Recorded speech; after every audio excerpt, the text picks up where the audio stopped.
Ya, halo teman-teman semuanya. Begini cara menambah pengikut yang simpel untuk akun yang batas ambang pertemanannya belum mencapai 5.000. Teman-teman boleh cari teman yang ingin ditambahkan, tapi lihat profilnya aktif atau tidak, terus postingan terakhirnya dicek ya teman-teman ya. Tapi jangan langsung di komen ya, tambahkan saja dulu. Nanti akan ada saatnya mereka akan lewat di beranda kalian. Disitulah kalian komentarnya untuk menjaga akun teman-teman tetap sehat. Kenapa harus yang aktif? Ini untuk membantu jangkauan postinganmu. Kalau teman-temanmu banyak yang tidak aktif, bisa dicek juga teman-teman ya. Cari teman-temanmu yang tidak aktif dan hapus saja, tidak masalah teman-teman, supaya berganti.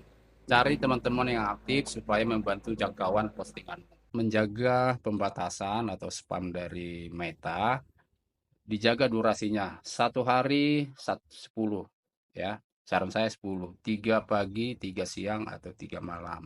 Ini menjaga akun teman-teman tetap sehat. Dan begitu juga mengkonfirmasi.